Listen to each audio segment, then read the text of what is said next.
Bonjour à toutes et à tous. Merci de vous connecter aujourd'hui pour ce webinaire dont la thématique est pourquoi lancer une SCPI en pleine crise immobilière.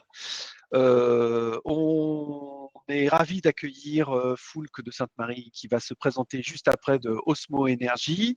L'objectif de ce webinaire va être de faire un petit peu le tour à la fois du marché, mais surtout de pouvoir avoir un échange, puisque ça fait partie de nos entretiens sans concession avec un gérant de la place. Donc, ça sera aujourd'hui avec un représentant de chez Osmo Énergie. Voilà. Foulque, je te laisse peut-être te présenter, et puis comme ça, on va continuer à dérouler l'ensemble des éléments. Oui, bonjour, merci Marc, bonjour à tous. Donc, Foulque de Sainte-Marie, je suis directeur général de la société de gestion Mata Capital IM.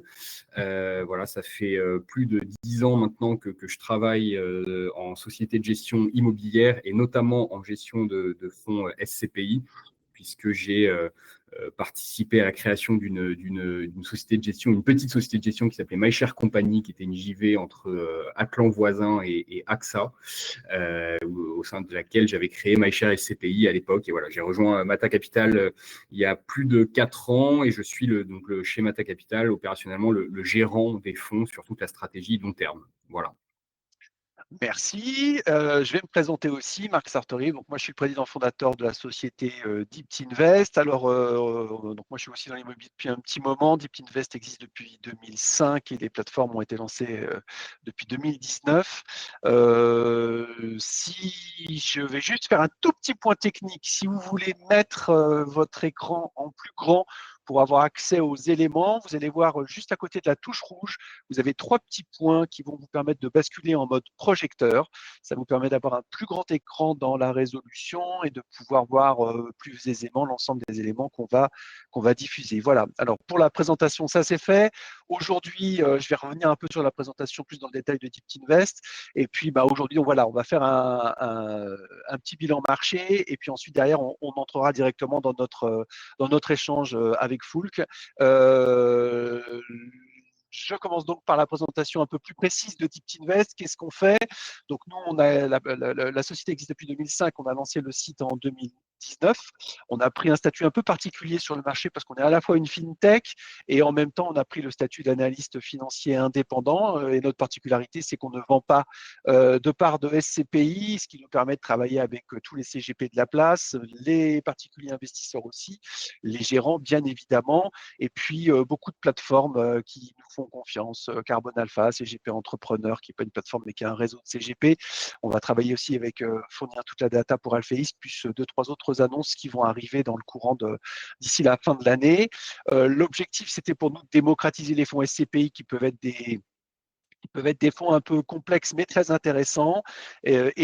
Comme on en a de plus en plus de fonds, et c'est une des thématiques qu'on va aborder au cours de cette présentation, l'idée c'était aussi avec nos algorithmes de pouvoir cartographier, faciliter l'analyse en fait de l'ensemble des fonds existants et qui se lancent.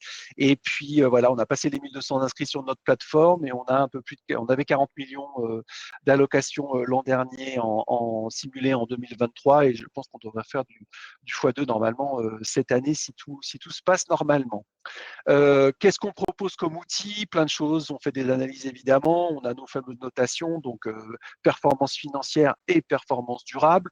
Vous allez pouvoir analyser, décortiquer les SCPI entre elles. On fait aussi des audits de marché pour les institutionnels, les gérants ou d'autres acteurs.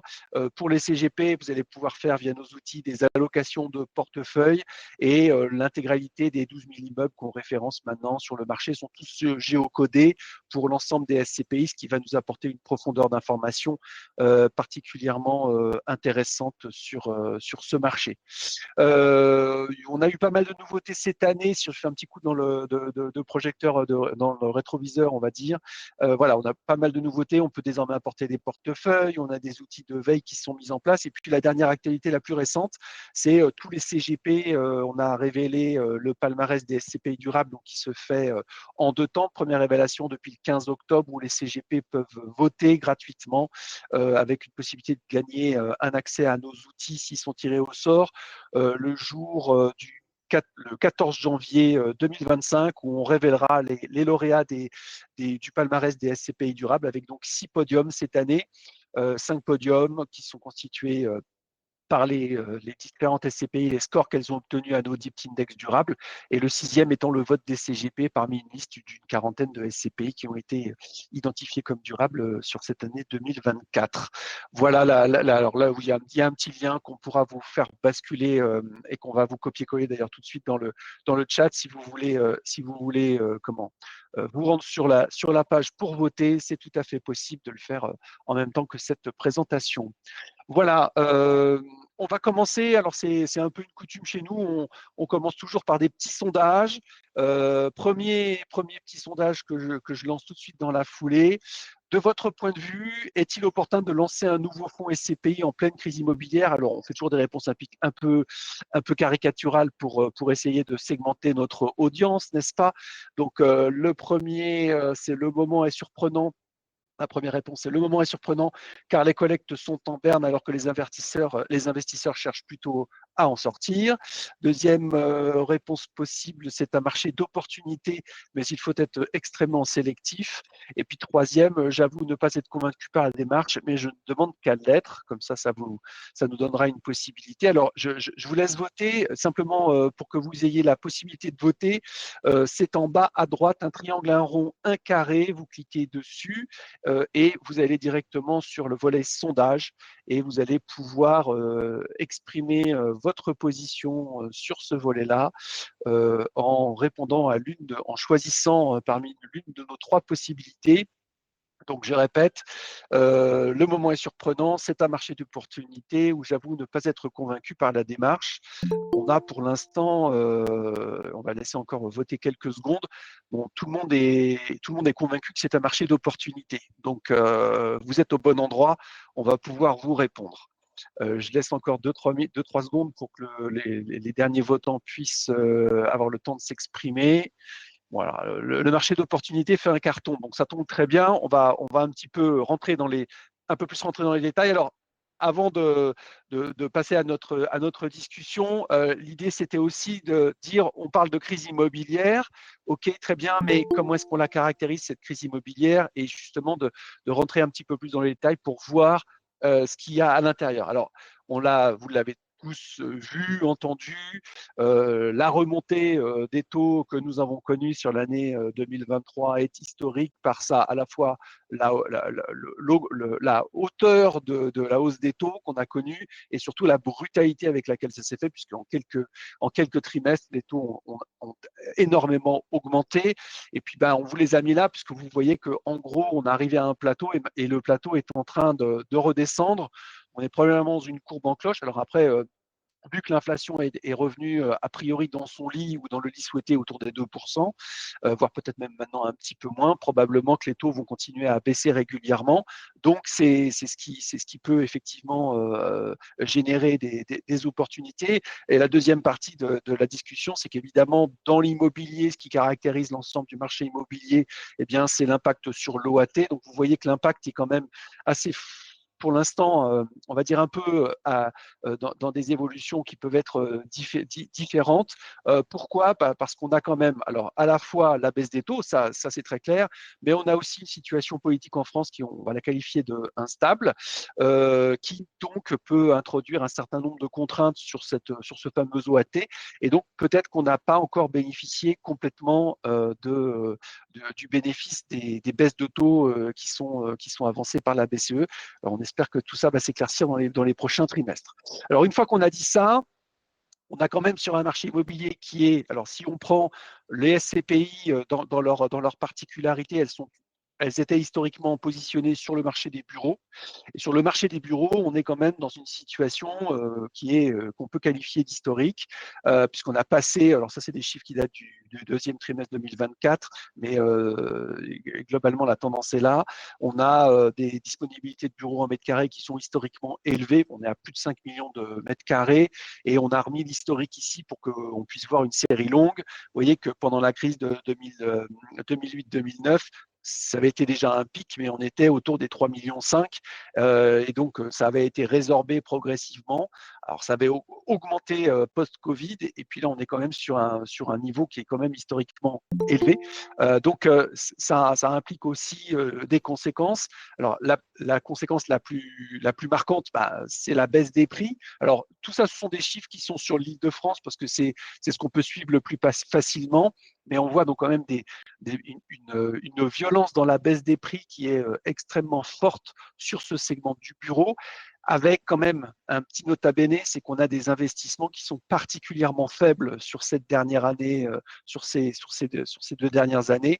Et donc, on peut supposer quand même qu'il y a une partie des ventes qui se sont réalisées à bon compte, c'est-à-dire avec des vendeurs qui étaient probablement ceux qui ont vendu, c'est ceux qui n'avaient pas le choix, entre guillemets.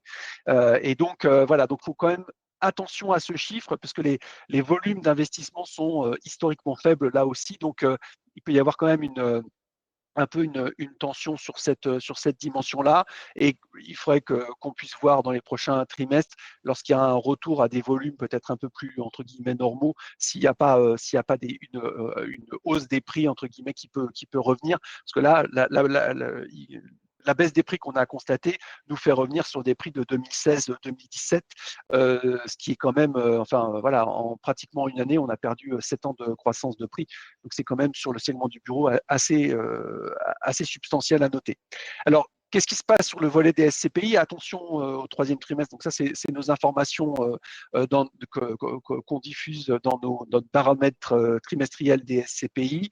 On est en train de, je dis pourquoi je dis attention sur le troisième trimestre, qu'on est en train de terminer de récupérer l'ensemble des informations qui sont communiquées par les gérants.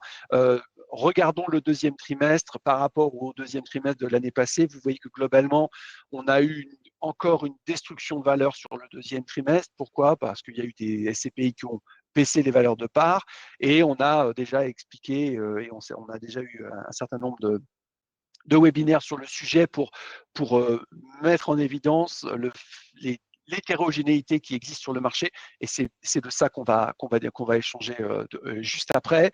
Alors, ce qu'on peut constater quand même sur le troisième trimestre, c'est une remontée des taux de distribution. Alors, ce qui n'a rien de surprenant, puisque un certain nombre de prix ont baissé, donc forcément derrière, si les dividendes, si la capacité de distribution reste identique, forcément le taux de distribution va remonter, puisque c'est un ratio de l'un sur l'autre. Donc, globalement, les dividendes, s'ils restent stables et que le prix, les prix baissent, normalement, ça doit faire remonter le taux de distribution. Donc, c'est ce qu'on commence à constater, même si on ne l'avait pas vu, la hausse était moins sensible au premier trimestre de cette année. Vous voyez que là, au deuxième et au troisième, on sera quand même sur des taux qui seront plus élevés, avec quand même, ce qui est intéressant, c'est des taux d'occupation financiers qui restent quand même relativement stables, c'est-à-dire qu'il n'y a pas de choc pour l'instant sur la demande sur ce volet-là, et avec des gérants qui arrivent, oui, on est quand même sur une stabilité relativement absolue, hein. On est à 95%, on va regarder dans les virgules qu'il y a derrière. Alors, certes, le taux d'occupation financier, le mode de calcul a changé et est un peu plus favorable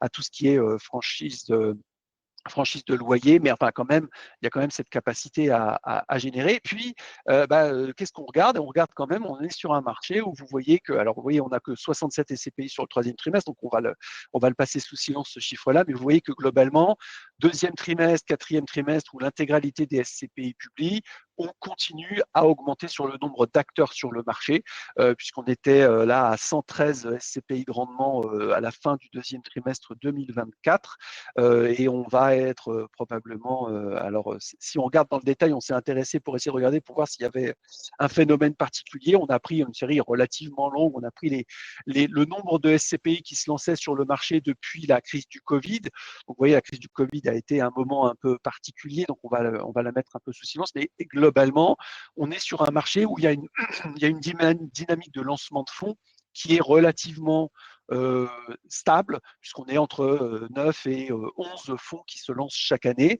Alors là, on en a 12 cette année jusqu'à présent, l'année n'est pas complètement terminée, donc on n'est pas non plus dans une année exceptionnelle en termes de nombre de fonds qui apparaissent sur le marché. Donc ça permet aussi de remettre en perspective un petit peu tout ça. Alors, ceci étant, s'il y a beaucoup de fonds qui se lancent, là, on a justement identifié tous les fonds qui se sont lancés depuis 2020. Et ce qui est intéressant de voir, c'est qu'il y a quand même des destins qui sont différents en fonction des fonds qui sont lancés. d'où l'importance de l'analyse, alors évidemment on prêche pour notre paroisse, mais d'où l'importance de l'analyse de la performance de ces fonds les uns par rapport aux autres. Je vais prendre deux exemples, parce que je ne vais pas tout commenter, mais je vais prendre deux exemples. On a Coromorion qui a été lancé en 2020, qui a dépassé le milliard de capitalisation très largement. Avec une croissance qui est relativement soutenue, même si elle commence un petit peu à se réduire. Puis on va apprendre Transition Europe, par exemple, qui est extrêmement récente et qui a une collecte extrêmement forte sur le marché. Oui, avec beaucoup de situations différentes qui peuvent se présenter. Et donc, un intérêt extrêmement fort à sélectionner, à trier les patrimoines. Et puis là, on vous a mis les dernières collectes à date. Donc, vous voyez, on est quand même sur un marché globalement qui collecte beaucoup moins fort que ce qu'il pouvait collecter, avec certains acteurs qui continuent à être au-dessus. Enfin, il y en a un qui est au-dessus des 100 millions de collectes, alors qu'il y a quand même quelques trimestres, on était globalement à beaucoup d'acteurs qui étaient au-dessus de ce pourcentage-là. Et puis, on a quand même, dans la liste, vous voyez que c'est beaucoup d'acteurs récents, en fait, qui parviennent toujours à collecter. Et c'est ça qui est intéressant sur un marché un petit peu en berne pour les grosses capitalisations. On se retrouve quand même à avoir un certain nombre d'acteurs qui arrivent à drainer une collecte supplémentaire lorsqu'on voit des gros véhicules du type ceux qui sont véhiculés par exemple par Amundi ou BNP qui sont en décollecte nette par rapport à leur et qui ont des problèmes critiques de liquidité. Donc il y a un vrai impact pour ces acteurs-là. Alors, une fois qu'on a dit tout ça, qu'est-ce qui est intéressant? C'est de regarder comment un acteur, un nouvel entrant se positionne sur le marché. Alors, on va commencer par la petite question, parce que ça nous permet aussi, et ça permettra à Foulk de voir un petit peu son audience. Et c'est toujours intéressant d'avoir ce retour pour nous. Donc, la question très simple, connaissez-vous la SCPI Osmo Énergie? Vous avez 3 réponses. Pas du tout, je suis là pour en savoir plus. Donc, vous serez au bon endroit. Oui, je la connais, mais je suis prudent avec les jeunes SCPI. Ou oui, je fais déjà des allocations avec 7 SCPI. Voilà. Alors, je vous rappelle que pour voter, il suffit d'aller en bas à droite, triangle rond carré. Vous choisissez sondage et vous pouvez vous positionner directement sur le sondage et choisir l'une de ces 3 questions. Connaissez-vous la SCPI Osmo Énergie? Oui, je fais déjà des allocations. Oui, je la connais, mais je suis prudent avec les jeunes SCPI. Pas du tout, je suis là pour en savoir plus. On a une bonne partie d'audience qui vous connaît déjà, Osmo Énergie. Donc ça, c'est plutôt intéressant. Mais on a aussi des votants qui sont… c'est en train de basculer le vote. Je la connais, mais je suis prudent avec les jeunes SCPI. Il va falloir convaincre Foulk. On va y aller. On est là pour expliquer tout ça. Merci à tous pour vos participations. Voilà. Alors, on a listé quelques questions et là, on va ouvrir un peu l'échange avec Foulk. L'idée, c'est aussi que Foulk puisse vous présenter sa SCPI, mais qu'on puisse un peu le titiller et poser des questions, celles que vous avez envie. Donc, n'hésitez pas, vous avez un chat. Vous pouvez poser les questions dans la foulée, on les relèvera. Et puis, déjà, Foulk, peut-être pour commencer, la question, moi, qui m'est venue tout de suite en tête, c'est pourquoi lancer cette SCPI dans une période qu'on a qualifiée de crise? Pourquoi? Bien, bon, question, on rentre directement dans le vif du sujet. Merci, merci Marc pour cette introduction. Bonjour à tous ceux qui nous ont rejoints là, ces dernières minutes. Alors, pourquoi lancer une SCPI aujourd'hui? J'ai plusieurs manières de vous répondre. La première manière de vous répondre, ça serait de le prendre par le prisme immobilier. Le prisme immobilier marché, Marc, tu en as un petit peu parlé, c'est que le constat qu'on fait chez Mata Capital, c'est qu'on est à l'aube aujourd'hui, vous le savez, d'un nouveau cycle immobilier. On me pose aujourd'hui tous les jours, si ce n'est plusieurs fois par jour, est-ce qu'on a atteint un point bas en termes de valorisation des actifs immobiliers? Nous, le constat qu'on fait quotidiennement en regardant les opportunités immobilières passées, c'est qu'il semblerait que oui. Alors, je vais nuancer mon propos, mais il semblerait que oui, nous sommes en train d'atteindre un point bas dans la valorisation des actifs immobiliers.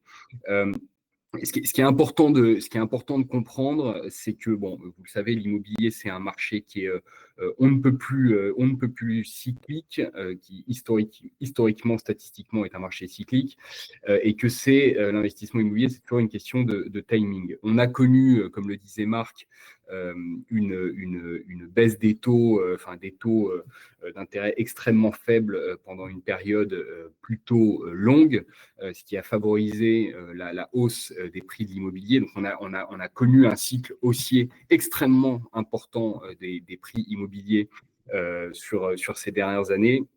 Et la crise de 2022-2023, que moi je compare à une crise, enfin que j'appelle une crise de liquidité, a été extrêmement violente sur la valorisation des actifs immobiliers. Ce qu'il faut bien avoir en tête, c'est que on constate des baisses de prix de 40% parfois sur notre étalon, si vous voulez, c'est la valorisation de ce qu'on appelle le bureau prime parisien. Le bureau prime parisien, c'est quoi? C'est les meilleurs actifs, les meilleurs immeubles dans le centre de Paris, avec les meilleurs fondamentaux immobiliers, etc. À la fin 2021, donc au 4T 2021, qui équivaut à peu près au moment où les derniers deals assez chers, enfin très chers, se sont réalisés. Le bureau prime parisien s'est changé à quasiment 35 000 euros du mètre. Aujourd'hui, on est à 20 000 euros du mètre sur ce prime parisien. Donc, vous voyez qu'il y a eu une baisse extrêmement importante. Et j'aime bien le rappeler parce que même si ce n'est pas le même type de crise, alors moi je suis relativement jeune, mais je n'ai pas connu la crise des années 90, mais même si ce n'est pas tout à fait le même type de crise d'un point de vue structurel, on ne se rend pas compte à quel point l'impact sur les valorisations est similaire à ce qu'on a pu connaître dans les années 90. Nous, on a bien analysé ces différentes crises immobilières et l'impact, l'envergure de cette revalorisation à la baisse des prix de l'immobilier est peut-être comparée à celle des années 90. Donc aujourd'hui, nous, notre constat, pour répondre à ta question, Marc, c'est qu'on est à l'aube d'un nouveau cycle, qu'on commence d'ores et déjà à voir frémir à la hausse les prix immobiliers, ce qui prouve qu'on a atteint ce point bas. À peu près toute classe d'actifs confondue, on va y revenir, il faut bien dissocier les classes d'actifs et les pays. Mais voilà, on est à l'aube de ce nouveau cycle immobilier, on atteint ce point bas, donc on a une fenêtre de tir pour constituer un patrimoine immobilier qualitatif à un prix réduit. Donc, c'est bien important d'avoir ça en tête. Loin de moi l'idée de taper sur tous mes confrères, concurrents, voisins, etc. Parce que Dieu sait que on fait un métier qui est assez compliqué dans la gestion de SCPI, mais il faut bien constater que certaines SCPI historiques dont parlait Marc qui ont souffert ces derniers mois ont constitué une grande partie de leur stock immobilier justement dans le précédent cycle haussier, donc à des prix élevés. Et ça explique notamment certaines difficultés qu'ils ont pu connaître depuis quelques mois. Donc voilà, le premier point pour te répondre, Marc, c'est le marché immobilier qui nous semble extrêmement pertinent. Nous, ça fait chez Mata Capital, ça fait quasiment 2 ans qu'on travaille sur le lancement de cette SCPI. Moi, la SCPI, c'est un produit d'épargne que j'adore. Pour ceux qui connaissent, moi j'ai été formé, j'ai passé quasiment 10 ans auprès d'une personne qui s'appelle Jean-Christophe Antoine. Jean-Christophe Antoine, c'est le président de Atlan Voisin, donc le gérant d'Épargne Pierre, etc. C'est à peu près lui qui m'a tout appris. Et donc c'est un produit que j'affectionne tout particulièrement et sur lequel on a longuement réfléchi chez Mata Capital, parce que c'est la première SCPI qu'on crée chez Mata Capital. Et on a estimé au bout de ces 1 an et demi, 2 ans de réflexion que c'était le bon moment pour lancer une SCPI. Alors vous me direz, sur le volet épargne, est-ce que c'est un bon moment puisque les volumes de collecte ont drastiquement baissé par rapport aux années records dont Marc parlait. Bien entendu, c'est plus compliqué aujourd'hui d'aller lever de l'argent. D'aller convaincre des épargnants et des réseaux de distribution sur la SCPI parce que concurrence accrue d'autres classes d'actifs ou d'autres produits d'épargne, parce que SCPI qui ont fortement souffert ces derniers mois et qui ont fortement corrigé. Pour autant, moi, je considère que si on schématise, on va finir à 4 milliards d'euros de collecte, en gros, sur 2024, sur les SCPI. Je considère que sur 4 milliards d'euros de collecte, ça reste un marché d'épargne avec une très bonne profondeur. Enfin, il n'y a pas beaucoup de produits d'épargne qui peuvent se targuer d'atteindre ces niveaux de collecte là en France. Donc, ça reste un marché profond. Donc, on est persuadé qu'il y a une place à se faire dans ce marché-là, à condition d'être performant, mais ça, on va y revenir, à condition d'être très pédagogue, très transparent et de bien travailler. Mais ça, on va en parler avec Marc. Alors, du coup, dans ce marché, on va dire un peu perturbé et donc il y a une forte volatilité entre les actifs, vous, le positionnement que vous avez retenu, c'est à la fois une diversification géographique. Enfin, comment vous avez, quelle stratégie vous allez déployer sur ce. Ouais, Sur ce Marc, peut-être que le mieux, c'est que je peux projeter le PowerPoint, comme ça, je me balade dans les slides et ça me permettra de.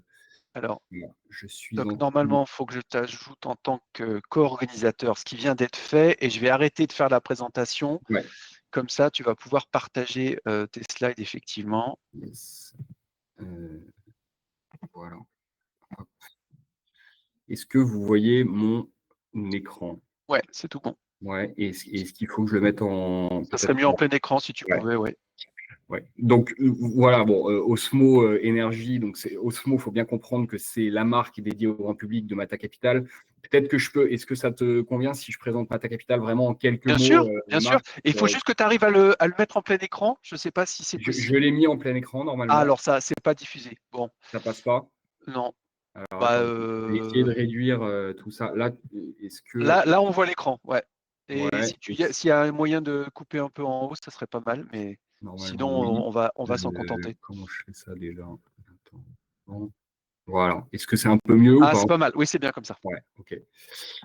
Donc juste pour bien comprendre et introduire le sujet, donc nous, Mata Capital, on est une société de gestion qui existe depuis 2015. Donc, on n'est pas un nouveau lancement de société de gestion. Je pense que dans le contexte, c'est important de le souligner.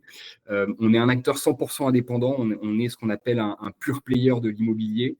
Un pure player de l'immobilier, c'est quoi? On est une société de gestion qui n'investit que dans de l'immobilier et qui structure ses propres fonds immobiliers. Donc, on a la main sur toute la chaîne de valeur en immobilier. On structure les fonds, on lève de l'argent et on investit nous-mêmes en immobilier. On est une bonne cinquantaine de collaborateurs basés à Paris, à Lyon et à Hambourg, où on a une petite équipe. Le gros des équipes est à Paris. On gère un peu plus de 2 milliards d'euros d'actifs sous gestion actuellement sur l'ensemble des classes d'actifs et sur l'ensemble des typologies et l'ensemble des géographies. Ce qu'il faut bien comprendre, c'est que Mata Capital, historiquement, a été créé en 2015 pour structurer des fonds immobiliers à destination d'investisseurs institutionnels. Donc, c'est l'ADN de Mata Capital, c'est de créer de la valeur pour le compte d'investisseurs institutionnels et de grandes familles privées.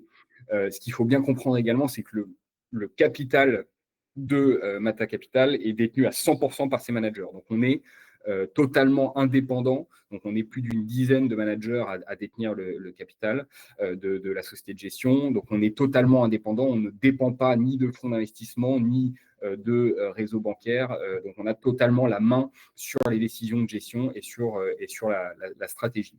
Donc, 2015-2021, des fonds à destination d'investisseurs institutionnels. Et à partir de 2021, on a souhaité, ça a correspondu avec mon arrivée ici chez Mata Capital, parce que moi, je viens plutôt de ce monde grand public, on a souhaité diversifier notre offre sur une offre retail grand public, en créant des fonds, notamment on a créé des sociétés civiles en unité de compte.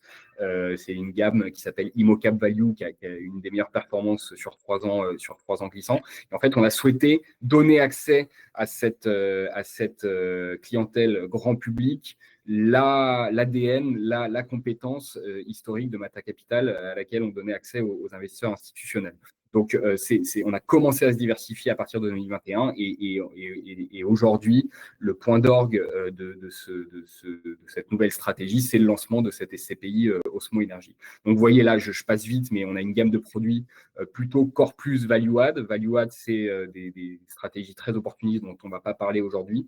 Et la gamme Osmo Énergie dont on vous parle aujourd'hui est plutôt sur un positionnement de long terme, de pérennité des revenus et de création de valeur si possible.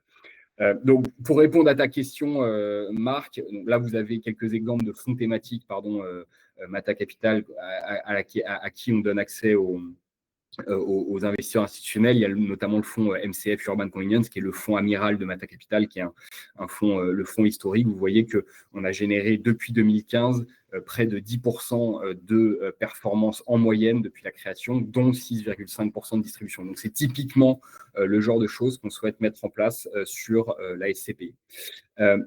Pour répondre à ta question, Marc, la SCPI Osmo, elle repose sur trois grands piliers.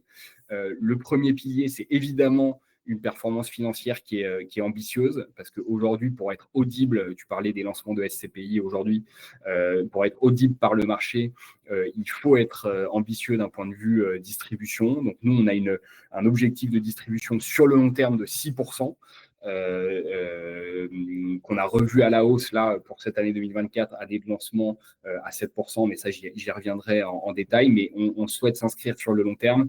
La SCPI, par définition, c'est un produit long, voire très long terme.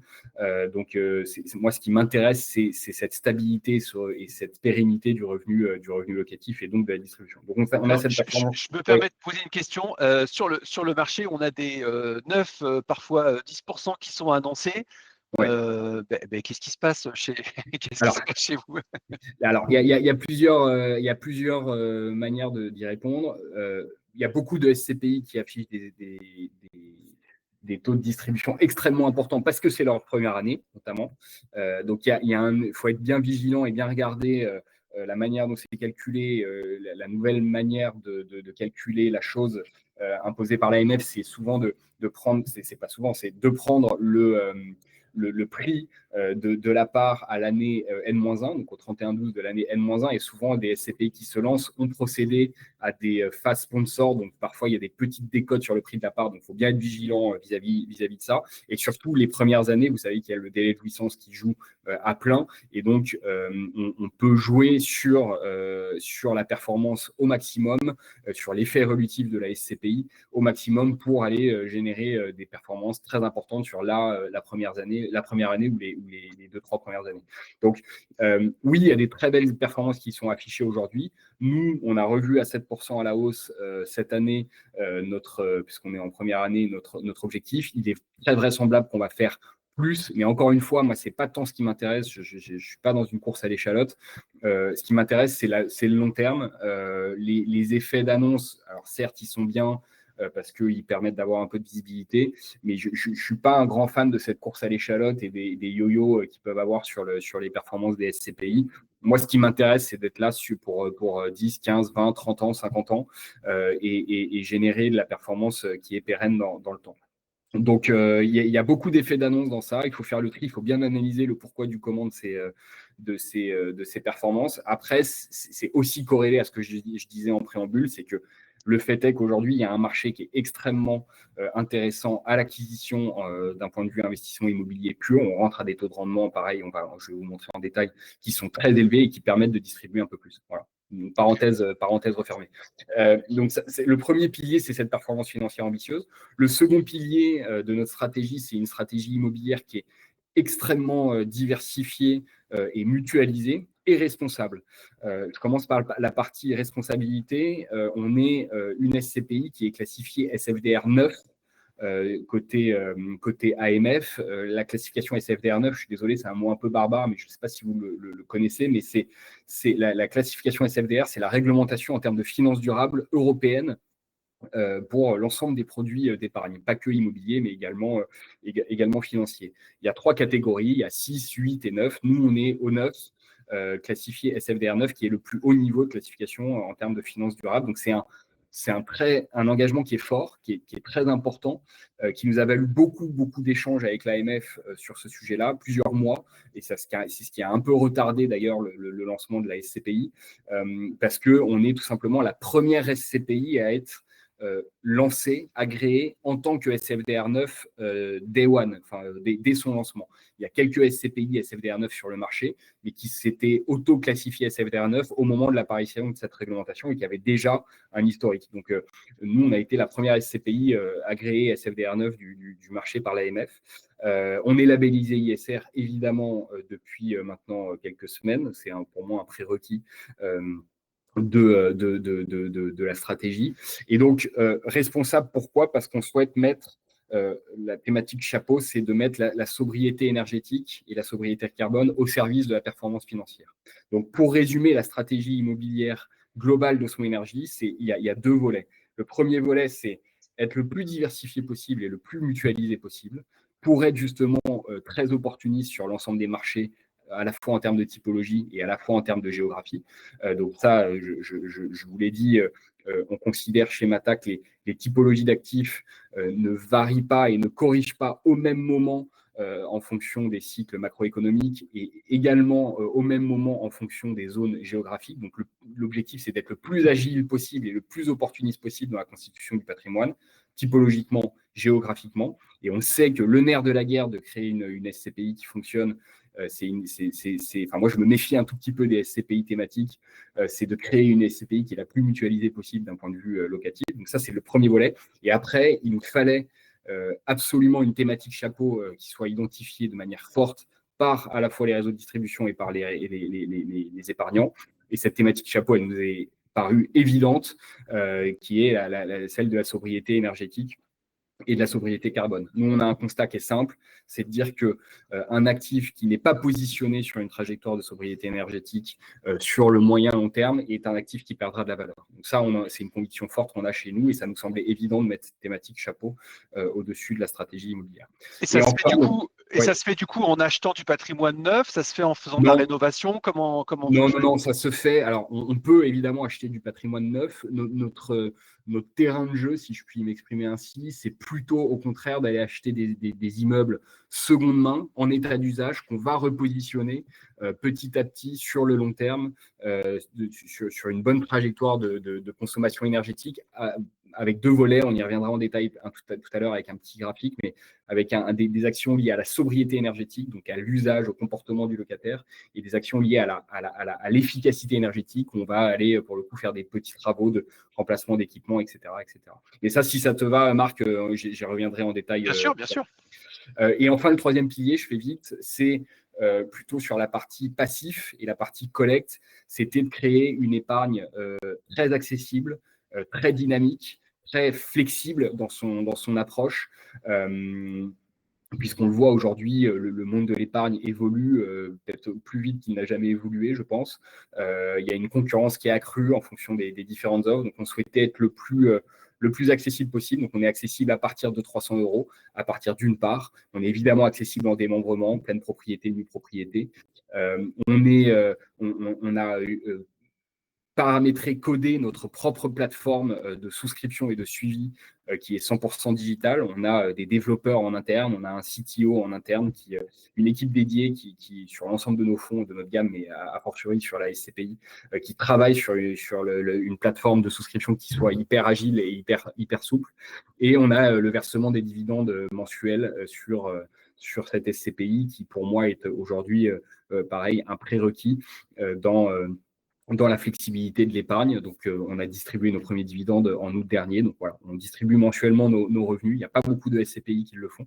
Et également d'autres éléments qui dynamisent et qui rendent ce produit d'épargne flexible, c'est le versement programmé à partir de 50 €, la décimalisation des parts, etc., etc. Donc, on a essayé d'agréger le plus possible les briques qui font la force des SCPI du marché dans le même produit. Donc voilà, c'est les trois piliers: performance financière ambitieuse, stratégie immobilière diversifiée et responsable, et une épargne qui soit une solution d'épargne qui soit le plus accessible possible. Donc ça, c'est notre offre globale. je ne sais pas si vous voulez que je rentre dans le détail, mais là, c'est grosso modo ce que je vous ai dit, 6% de distribution annuelle sur la durée pour aujourd'hui être bien visible du marché. L'épargne accessible dont je vous parlais également à l'instant, donc à partir de 300 euros. Et enfin, une stratégie immobilière responsable. Peut-être m'attarder un tout petit peu sur cette stratégie immobilière. Diversification géographique, donc on est une SCPI qui a vocation à aller en France et en zone euro, avec si possible une majorité du patrimoine en zone euro. Nous, ce qui nous intéresse, c'est d'aller capter toutes les opportunités, où qu'elles soient, dans ce nouveau cycle immobilier. Donc, on a constitué une première partie du patrimoine en France, vous le verrez dans le patrimoine que je vous montrerai tout à l'heure, et on a procédé à nos premiers investissements en zone euro là, ces dernières semaines en Irlande et aux Pays-Bas. Donc, l'idée, c'est d'être pareil, très opportuniste sur ces marchés-là. Diversification immobilière, on est capable d'aller sur toutes les classes d'actifs possibles, excepté le résidentiel, bien sûr, qui est un métier pour moi bien à part. Donc, l'idée, c'est d'aller capter les opportunités sur toutes les classes d'actifs possibles. Un recours à la dette, je pense qu'on en reparlera, Marc, qui est prudent, puisqu'on a 40% dans la documentation, mais on se fixe un objectif plutôt autour de 20-25% cible. Et surtout, moi j'attache une très très forte importance à ça, constituer un patrimoine qui est mutualisé en termes de taille unitaire d'investissement. Je vous disais que j'avais été formé notamment par Jean-Christophe Antoine. Une des forces, il y a des SCPI qui ont très bien marché, qui ont très bien travaillé, pardon. Une des forces d'épargne-pierre aujourd'hui à Clan Voisin, c'est d'avoir su agréger un certain nombre de petites lignes et de s'être astreint à cette stratégie d'agréger une multitude de petites lignes.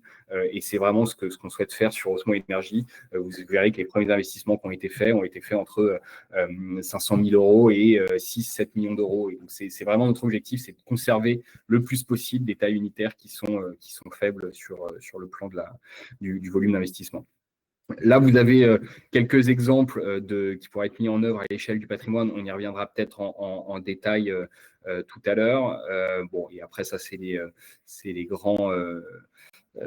grands messages commerciaux pour investir dans Osmo Énergie, mais je vous en ai parlé. Peut-être le point pour répondre encore une fois à ta toute première question, Marc, pourquoi est-ce qu'on lance une SCPI? On estime que chez Mata Capital, on a un savoir-faire immobilier qui est extrêmement important. Il y a beaucoup de SCPI aujourd'hui qui se lancent, qui, selon ma lecture, n'ont pas forcément cette expertise immobilière. Nous, le gros des équipes chez Mata Capital, c'est des gens qui sont à l'investissement, qui sont à l'asset management, etc., qui sont absolument passionnés par cette matière immobilière. Et je pense que c'est une de nos grandes forces aujourd'hui dans ce marché très concurrentiel, c'est d'avoir les deux casquettes, si vous voulez, à la fois très immobilière pour aller créer de la valeur, on l'a vu avec nos fonds institutionnels, et à la fois très orienté sur l'épargne et le client final, puisque on a ce track record entre guillemets de nos autres fonds, de nos autres fonds grand public. Le secteur européen d'investissement pour des fonds comme Osmo, c'est devenu entre guillemets une quasi-obligation pour un fonds qui se lance maintenant sur le marché, ou est-ce qu'on peut rester encore en France quand on est une SCPI française? Non, on peut rester en France. Moi, j'ai une conviction qui est assez précise là-dessus, c'est que il est indéniable aujourd'hui qu'il y a un impact fiscal qui est très important sur l'investissement en zone euro. Vous le savez, l'avantage fiscal in fine sur le revenu des épargnants est très important quand la SCPI est majoritairement investie en zone euro. Pour autant, donc on va essayer, et notre objectif c'est d'être majoritairement en zone euro, mais pour autant il ne faut pas se couper du marché français. Je vous l'ai dit, je me méfie un peu des SCPI thématiques. Ça vaut à la fois pour les typologies d'actifs, mais ça vaut aussi pour la géographie. Il y a une sorte de nouvelle mode aujourd'hui, depuis quelques mois, quelques années, à tout miser sur les SCPI zone euro, pure zone euro. Il ne faut pas oublier que la France, ça reste le premier marché avec l'Allemagne en termes de profondeur immobilière, de profondeur de marché immobilier. Donc, ça reste un marché dans lequel il y a de très belles opportunités immobilières. C'est le marché qu'on connaît le mieux, accessoirement. Donc, on sait aller sourcer des opportunités immobilières très intéressantes sur le marché français. Donc, moi, je ne souhaite pas me couper des opportunités en France. Je vous l'ai dit, notre stratégie, c'est de jouer sur ce nouveau cycle immobilier. Et quand on regarde les courbes de correction des prix sur toutes les classes d'actifs, on s'aperçoit que les prix des classes d'actifs immobilières varient d'une zone géographique à l'autre et d'une typologie à l'autre. La France n'a pas décroché au même moment que l'Allemagne. L'Allemagne n'a pas décroché au même moment que l'Espagne, etc., etc. Et le commerce n'a pas décroché au même moment que le bureau ou dans les mêmes envergures que le bureau, évidemment, que la logistique également. Donc, nous, ce qu'on souhaite, c'est être opportuniste et de jouer sur ce cycle immobilier, sur ces ajustements de valeur-là, mais sans se couper, de la France, bien entendu. Ok. Est-ce que ça veut dire que à l'horizon de, alors, pour décliner une stratégie comme celle-ci, ça veut dire qu'il faut réussir à sourcer quand même un certain flux de patrimoine. Oui. Le sourcing, vous le faites comment chez vous? Ouais, alors c'est une bonne question. Nous, on a une équipe dédiée. Je vous l'ai dit, Osmo Energy, c'est la marque grand public du groupe Mata Capital. On a souhaité dédier une équipe immobilière à Osmo Energy.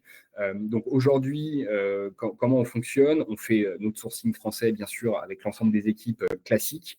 Et là, pour le coup, c'est les marchés qu'on connaît extrêmement bien. Sur la zone euro, on a 2 personnes à temps plein qui procèdent au sourcing des opportunités dans tous les pays de la zone euro. Moi, je suis pas un grand fan de faire appel à des operating partners locaux qui, c'est leur métier, hein, proposent les opportunités immobilières à l'ensemble des SCPI de France et de Navarre. Je préfère que nous ayons des équipes qui soient dans un train, qui soient éventuellement dans un avion quasiment toutes les semaines. Vous voyez, il y a une personne de cette équipe qui est au UK aujourd'hui même. Et je préfère que nos équipes aillent sur les marchés directement, rencontrer les agents, rencontrer les propriétaires, connaître les zones immobilières et les marchés pour sourcer nos propres opportunités immobilières. C'est un point sur lequel j'attache une très bonne intention, une forte attention, pardon, pour aller faire, encore une fois, des bons investissements. Je me méfie un tout petit peu de l'intermédiation. Déjà, c'est pas bénéfique pour la performance du fonds parce qu'on rajoute une couche de frais. Et en plus de ça, c'est le meilleur moyen de se faire avoir, pour parler poliment. Et donc, c'est pas ce que je souhaite. J'ai une question aussi qui va porter sur, enfin, il nous semble chez Deep Invest, on a vu ça quand même sur un certain nombre de fonds qui ont surpondéré le poids à la fois des potentiels institutionnels qui pouvaient investir en direct Ouais. et le poids des assureurs vie dans la dimension et qui ont contribué, même si on n'a pas de chiffres complètement officiels, qui ont probablement contribué au plantage d'un certain nombre de seconds marchés, parce Ouais. qu'avec quand ils sont arrivés avec des énormes volumes à vendre derrière, un certain nombre de gérants, enfin même si c'était Bien sûr. des énormes capitalisations, se retrouvaient avec des centaines de milliers de parts à vendre et donc un marché, un second marché ou même un marché initial impossible qui ne pouvait pas absorber un tel flux. Est-ce que ça c'est quelque chose que vous avez identifié Bien sûr. dans votre mode de distribution, on va dire, et du coup, le corollaire de ça, c'est quel mode de distribution vous privilégiez pour éviter peut-être ces écueils-là Bien qui ont sûr. quand même dû Non, mais pénaliser. bien sûr, tu mets le doigt sur l'élément clé aujourd'hui de la distribution des SCPI, c'est que euh, globalement, on le sait, c'est les institutionnels et a fortiori les assurances vie qui ont mis un gros bazar dans le marché des SCPI ces 2 dernières années. Moi, je m'en méfie comme de la peste. La SCPI, par structuration et par ADN, est un produit grand public et doit rester un produit grand public. Donc, il faut garder son sang-froid, si je puis dire, et faire en sorte que ça reste comme ça. Nous, la SCPI Osmo Energy est un produit qui est 100% intermédiaire auprès des réseaux de CGP. On ne souhaite pas aujourd'hui intégrer d'investisseurs institutionnels dans le tour de table et on ne souhaite pas faire entrer d'assureurs vie aujourd'hui au capital de la SCPI. En tout cas, c'est pas un levier de commercialisation qu'on privilégie à ce stade.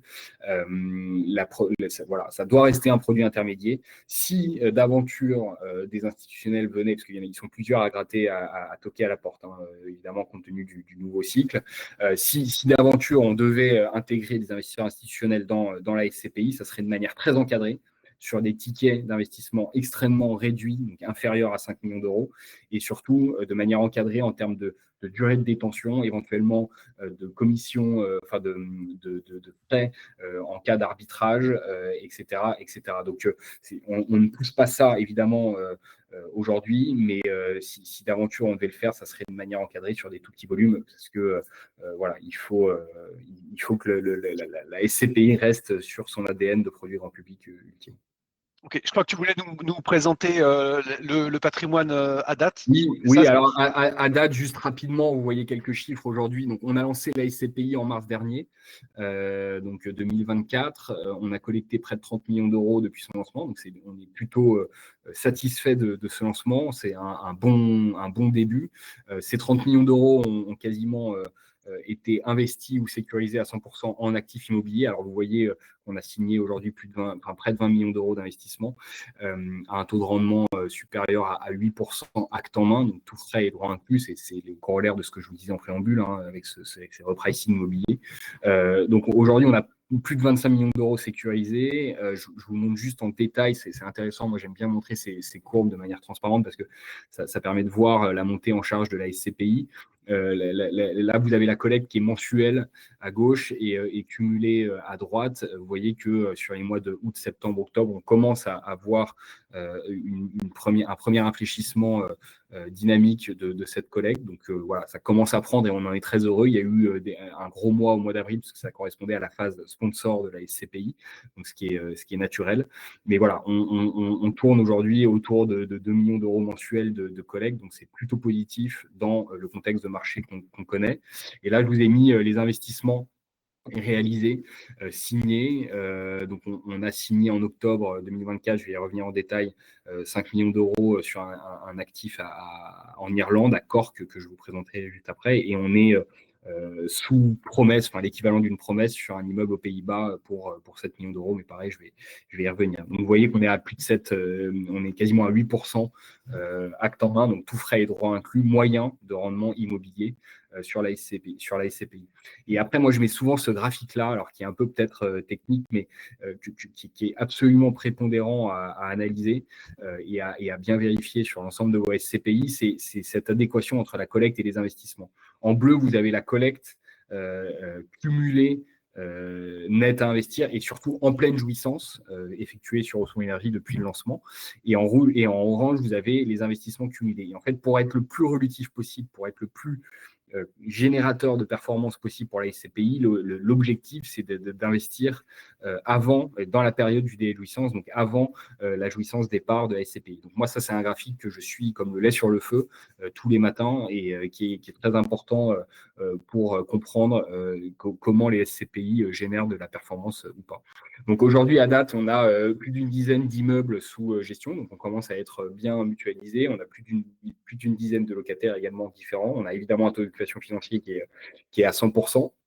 On est aujourd'hui très alloué sur la France parce que, comme je vous le disais, on a commencé par initier les premiers investissements en France pour asseoir un socle de patrimoine et les délais d'exécution d'investissement en France sont souvent plus longs qu'en zone euro. Donc, on a commencé par la France. On a signé en Irlande il y a une dizaine de jours. On a signé aux Pays-Bas pour un acte en décembre également il y a une dizaine de jours. Donc, ça, c'est un socle de patrimoine qui va être évidemment voué à évoluer et qui va se mutualiser au fur et à mesure du temps. Ça, c'est juste pour vous montrer notre forte sélectivité en termes de sourcing. On a reçu près de 400 dossiers depuis le lancement de la SCPI. Ça équivaut à plus de 2 milliards d'euros d'investissement. On a envoyé près de 30 offres sur des actifs immobiliers. Et vous voyez que Seule une petite dizaine ont été retenus sur les dossiers qui ont été sourcés au début. Donc le bureau n'est pas mort quand même, c'est ce que tu nous confirmes. Alors le bureau n'est pas mort, c'est une bonne question. Moi, je vous le confirme, le bureau n'est pas mort. Pour autant, je pense qu'on a atteint un point bas sur le bureau, sauf pour les bureaux qui sont entre guillemets définitivement perdus. Alors pardon, c'est un peu sombre comme discours, mais les bureaux pour moi qui ne respectent plus les critères de centralité dont on entend beaucoup parler, qui ne sont plus à la page sur les nouveaux usages que souhaitent les locataires, notamment sur le volet ESG, vont continuer de souffrir. En revanche, les bureaux voilà, qui sont de petite taille, bien centraux, à proximité des services, comme on l'a fait à Cork. J'en profite pour vous le montrer rapidement. Pour moi, ce sont c'est des bureaux qui sont loin d'être morts, au contraire, et qui ont le vent en poupe aujourd'hui. Vous voyez, Cork, c'est un tout petit volume, inférieur à 5 millions d'euros. On est sur l'artère principale de la ville de Cork, qui est la seconde ville d'Irlande, pour ceux qui ne connaissent pas, qui est une des villes les plus dynamiques d'Irlande. Moi, je préfère largement être, si vous voulez, dans des zones B, enfin dans des villes B, voire C, mais dans l'emplacement numéro 1, l'emplacement A de ces villes B, voire C, plutôt que d'être en périphérie de grandes métropoles européennes. Et on a vu que c'est ces actifs-là qui ont le plus souffert. Donc ça, c'est typiquement un exemple d'opération de bureau qu'on souhaite refaire. On rentre à un taux de rendement qui est supérieur à 7%, qui est loué à 100% à un avocat local qui a été créé au début des années 1900, ouais, pardon, et qui a toujours été historiquement à Cork. Donc voilà, c'est typiquement le genre d'acquisition en bureau qu'on souhaite faire. Là, vous avez d'autres exemples d'acquisition. Alors, je vais en profiter pour dire, pardon, je te coupe, excuse-moi, Foulk, comme le temps passe et on a bientôt passé notre heure, s'il y a des questions dans la salle, n'hésitez pas via chat à nous les poser. Je ferai modérateur et je vais laisser Foulk présenter les deux biens, mais n'hésitez pas à poser vos questions éventuellement s'il y a des éléments que vous voulez avoir un peu plus de détails. Et je te laisse nous présenter le Gamver. Gamver, c'est un autre exemple d'acquisition qu'on a intégré dans le patrimoine. C'est 8 enseignes, 8 magasins Gamver qu'on a agrégés au sein du même portefeuille. Donc, c'est entre 5 et 10 millions d'euros d'investissement. C'est des petites lignes, entre 500 000, 1 million, 2 millions d'euros d'investissement unitairement. Vous voyez qu'on rentre à un taux de rendement qui est supérieur à 9%. Gamver, c'est une enseigne qui est extrêmement solide, qui appartient au groupe Teract. C'est le groupe Teract, c'est Xavier Niel, Mathieu Pigas, etc., les Zohari. Donc, on est au sud de l'Île-de-France et en Sologne, sur des zones qui sont extrêmement monopolistique d'un point de vue de la jardinerie pour Gamver. Donc voilà, c'est typiquement le genre de choses qui nous plaît, sur lequel on va pouvoir travailler sur des aspects de volet sobriété énergétique et qui sont très réductifs pour le fonds. On a acheté également une cellule louée à Gist, qui est une enseigne danoise extrêmement compétitive aujourd'hui en France. Vous voyez les taux de rendement, je passe vite parce que le temps effectivement passe. Ça, c'est la première acquisition qui est louée à Action dans le sud de la France, à Fréjus, qu'on a acheté également en début d'année à un taux de rendement supérieur à 7. Encore une fois, vous voyez des volumes d'investissement qui sont extrêmement faibles. Donc l'idée, c'est d'acheter des volumes faibles pour mutualiser le risque locatif. Et enfin, la dernière acquisition que je voulais vous présenter, c'est Drachten aux Pays-Bas, qui est une plateforme logistique. Alors sur le toit, là, vous voyez un ensemble de panneaux solaires.